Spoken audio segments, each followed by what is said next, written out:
අපි ගොඩනගන අපි ගොඩ ගහන මේ සියලු දේවල් නිදාගෙන නැගිටිනකොට විනාශ වෙලා යන්න පුළුවන්. ඔය මම හම්බෙන්න එනවා කොහොමද දවසට ටිකක් පිරිසක් එනවනේ. එක සහෝදරියක් එනවා. අවුරුදු 35ක් විතර ඇති මම හිතේ.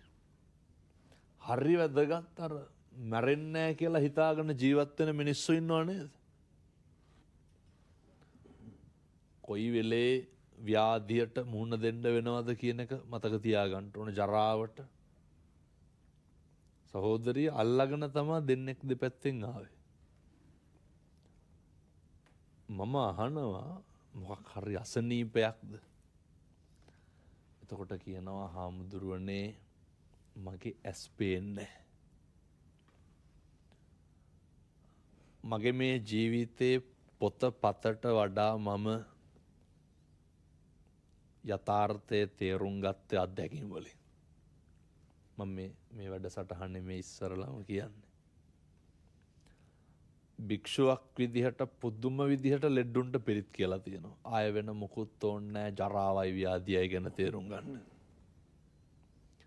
මට කියනවා හාමුදුරනේ අවුරුදු 5ක් විතර S2 පේන්නේ නැතුව. මම ඇහුවා කොහොමද දැන් ඔය ලෙඩේ එකපාරම මතුනේ? උදේ නැගිටලා බිත්තිය අත ගෑවලු ලයිට් එක දාන්න කියලා. එතකොට ස්විච් එක දාලා කිව්වලු අද ලයිට් කරන්ට් එක නැහැ. බලනකොට කරන්ට් එක නැතිකමද? ඇස් පේන්නේ නැතිකමද? S2 පේන්නේ නැහැ. මතක තියාගන්න. නිදාගෙන ඉඳලා නැගිටිනකොට ව්‍යාධියට ජරාවට මුණ දෙන්න සිද්ධ වෙන අවස්ථා එමටයි. රෑ නිදාගත්ත අම්මා උදේ නැගිටිනකොට S2 පේන්නේ. දැන් මට කියන්න බලන්න මොකක්ද මේකේ පිරිමහන්න තියෙන වෛරේ?